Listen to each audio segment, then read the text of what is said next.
warahmatullahi wabarakatuh. Alhamdulillahirabbil alamin. Pada kesempatan kali ini kita bisa melaksanakan pembelajaran daring dalam keadaan sehat walafiat.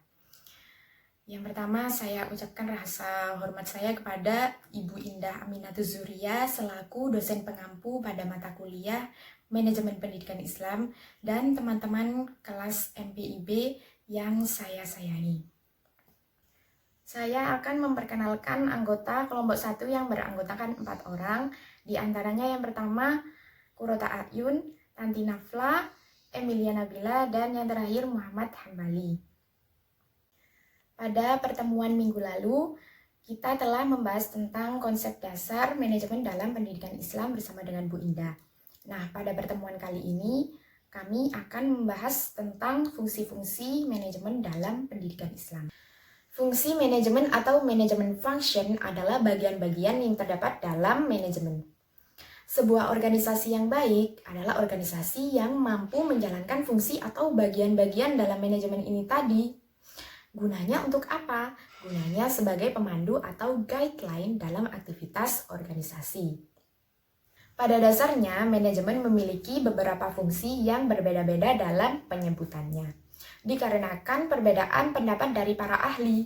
Nah, perbedaan pendapat ini tadi disebabkan karena kondisi organisasi, latar belakang kehidupan, dan pesatnya kemajuan teknologi. Namun demikian, secara umum perbedaan pendapat ini tadi memiliki titik temu dalam penyebutan fungsi-fungsi manajemen. Di antaranya ada 4. Yang pertama yaitu fungsi perencanaan.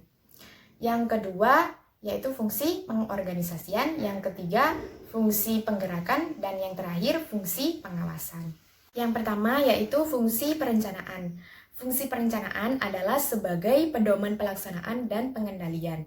Yang kedua, menentukan strategi pelaksanaan kegiatan, dan yang terakhir menentukan kerangka tindakan untuk mencapai tujuan. Pada dasarnya, perencanaan ini merupakan kegiatan yang sistematis mengenai apa yang ingin dicapai, kegiatan yang harus dilakukan, langkah-langkah, metode, pelaksana, atau tenaga yang dibutuhkan dalam kegiatan-kegiatan untuk pencapaian tujuan ini tadi. Seperti halnya yang telah dijelaskan oleh Allah Subhanahu wa Ta'ala dalam Quran Surat Al-Hasyr ayat 18, di sana Allah itu menjelaskan bahwa ketika kita ingin sesuatu pada keesokan harinya atau kita ingin mencapai tujuan kita harus mempersiapkannya terlebih dahulu.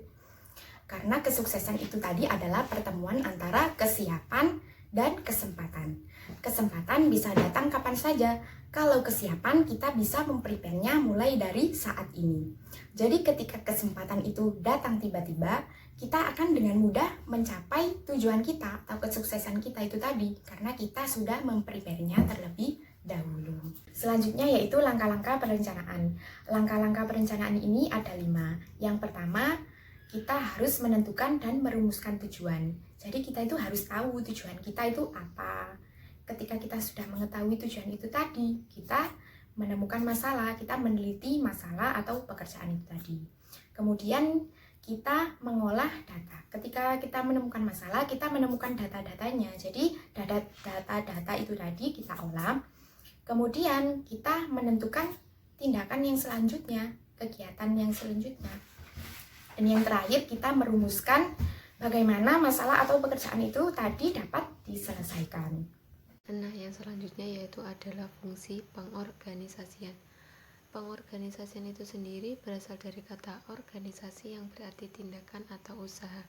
Sedangkan pengorganisasian itu sendiri juga memiliki arti membagi kerja ke dalam kelompok-kelompok kecil atau membagi tugas ke dalam kelompok-kelompok kecil di mana dibebankan kepada tiap individu atau setiap orang sesuai dengan kemampuan atau keahliannya masing-masing yang bertujuan dan serta mengkoordinasikan dalam rangka efektivitas mencapai tujuan organisasi. Pengorganisasian dalam manajemen pendidikan Islam ini sendiri juga harus memiliki pijakan yang baik dan etika yang tepat dalam berorganisasi.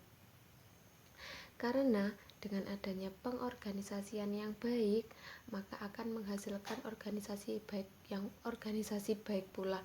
Serta dengan adanya pengorganisasian yang baik juga akan mencapai organisasi yang efektif dan efisien.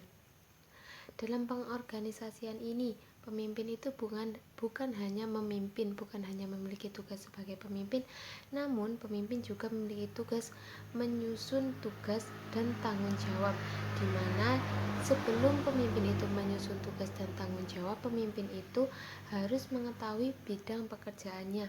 Pemimpin itu harus mengetahui secara detail macam-macam kegiatan yang diperlukan dalam keseluruhan urusan tersebut, serta mengetahui prinsip serta fungsi yang digunakan dalam menyusun sebuah organisasi tersebut. Selanjutnya yaitu dalam pengorganisasian ini sendiri juga terdapat atau juga memiliki kegiatan-kegiatan, yaitu yang pertama ada perumusan tujuan. Nah, perumusan tujuan ini sendiri berisi tentang ruang lingkup, yaitu ruang lingkup sasaran dan sarana yang dipergunakan atau diperlukan.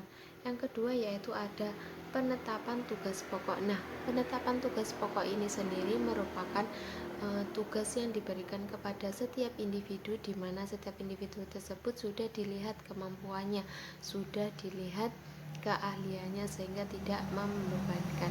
Yang ketiga yaitu ada perincian kegiatan. Nah, perincian kegiatan dalam proses organisasi ini sendiri merupakan hal yang sangat penting, di mana yaitu memilih dan memilah mana kegiatan yang penting, merinci kegiatan yang sangat penting dan merinci kegiatan yang tidak penting. Yang keempat yaitu pengelompokan kegiatan ke dalam satu fungsi. Yang kelima yaitu ada departementasi. Yang keenam yaitu ada pengelompokan otoritas. Yang ketujuh ada staffing, di mana staffing ini adalah penempatan orang pada sebuah organisasi di mana tercipta dalam proses departementasi. Jadi setelah proses departementasi yaitu ada peletakan sesuai dengan stafnya atau sesuai dengan keahliannya. Yang terakhir yaitu fasilitas yang terkait dengan material atau keuangan. Untuk fungsi manajemen yang ketiga yakni penggerakan. Penggerakan adalah menggerakkan orang-orang untuk mencapai tujuan yang ditetapkan secara efektif dan efisien. Ini secara gambaran umumnya. Jadi setelah rencana kegiatan tersusun dengan rapi, maka struktur organisasi sudah ditetapkan serta job-job pekerjaan dalam struktur organisasi telah ditentukan. Maka selanjutnya adalah actuating atau penggerakan ini.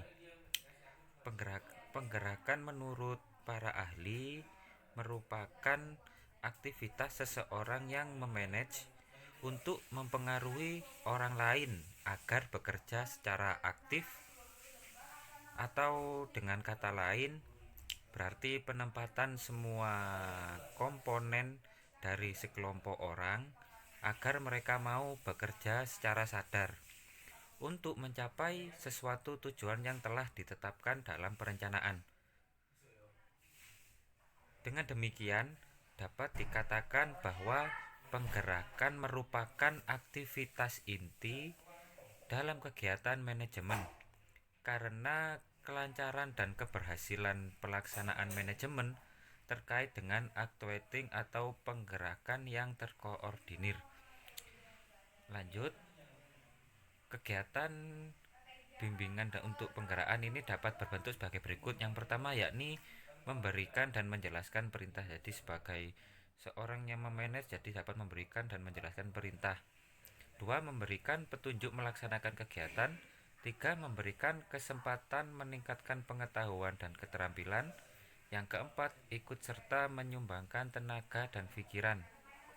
Dan yang terakhir, memberikan koreksi agar setiap personal melakukan tugas-tugasnya secara efisien. Jadi dalam penggerakan ini dapat dijelaskan rututannya seperti ini. Jadi dari memberikan perintah, memberikan petunjuk, kemudian memberikan kesempatan untuk meningkatkan pengetahuan dan keterampilannya, kemudian berusaha untuk menarik potensi berupa ide atau sebuah pikiran dari anggota-anggotanya. Kemudian yang kelima, yang terakhir, memberikan koreksi agar setiap personal yang melakukan tugas-tugasnya itu bisa bekerja dengan efisien. Seperti itu. Yang keempat yaitu pengawasan. Pengawasan adalah keseluruhan upaya penguatan pelaksanaan kegiatan operasional guna menjamin bahwa keadaan tersebut sesuai dengan rencana yang telah ditetapkan. Jadi yang dimaksud pengawasan di sini adalah pengendalian atau jaminan bahwa rencana yang tadinya sudah dibuat sesuai dengan tujuan itu telah dilaksanakan. Selanjutnya yaitu fungsi pengawasan. Fungsi pengawasan di sini meliputi 4 unsur. Yang pertama, penetapan standar pelaksanaan, yang kedua, penentuan ukuran-ukuran pelaksanaan, dan yang ketiga, pengukuran pelaksanaan nyata dan membandingkannya dengan standar yang telah ditetapkan. Dan yang terakhir yaitu pengambilan tindakan koreksi yang diperlukan bila pelaksanaan menyimpang dari standar. Maksud dari keempat unsur pengawasan ini yaitu untuk menghindari penyimpangan-penyimpangan yang akan terjadi, baik dari segi pendekatan rasional seperti keberadaan input, jumlah, dan kualitas bahan, staf, uang, dan lain-lain. Selanjutnya yaitu 3 tahapan pengawasan. Yang pertama ada tahapan penetapan alat ukur, yang kedua tahapan mengadakan penilaian, dan yang terakhir mengadakan tindakan perbaikan. Di sini Fatah mengungkapkan pengawasan seharusnya merupakan coercion atau compelling, yang artinya proses yang bersifat memaksa, agar kegiatan-kegiatan yang telah direncanakan tadinya itu bisa disesuaikan dan berjalan sesuai rencana. Dalam langkah-langkah untuk pelaksanaan pengawasan di sini yang pertama tertuju pada strategi kunci sasaran untuk menentukan keberhasilan. Yang kedua, kontrol harus menggunakan umpan balik. Yang ketiga, bersifat fleksibel. Yang keempat, cocok untuk organisasi atau instansi tertentu. Yang kelima, merupakan kontrol diri sendiri. Yang keenam, bersifat langsung. Dan yang terakhir, memperhatikan hakikat manusia dalam mengontrol para petugas pendidikan. Di sini juga dijelaskan dalam manajemen pendidikan Islam di dalam Al-Quran. Al-Quran itu telah memberikan konsep lebih jauh dan tegas serta meyakinkan, seperti ancaman kepada para pemimpin yang tidak amanah, mengabaikan tugas, mengabaikan proses introspeksi, dan kontrol diri pribadi. Hal tersebut telah dijelaskan di dalam Al-Quran surat At-Tahrim ayat 66. Di sini sasaran pengawasan ada 6. Yang pertama, kebijakan yang telah ditetapkan itu agar dilaksanakan atau terselenggara. Yang kedua, anggaran-anggaran yang tersedia itu dapat digunakan secara efektif dan efisien. Yang ketiga, para anggota organisasi benar-benar berorientasi untuk kemajuan sebuah organisasi atau instansi. Dan yang keempat, pemanfaatan surplus dengan baik. Yang kelima, standar mutu hasil pekerjaan terpenuhi secara maksimal. Dan yang terakhir, prosedur kerja ditaati oleh semua pihak yang ada dalam instansi. Cukup sekian presentasi dari kelompok kami. Mohon maaf kalau banyak kekurangan. Wassalamualaikum warahmatullahi wabarakatuh.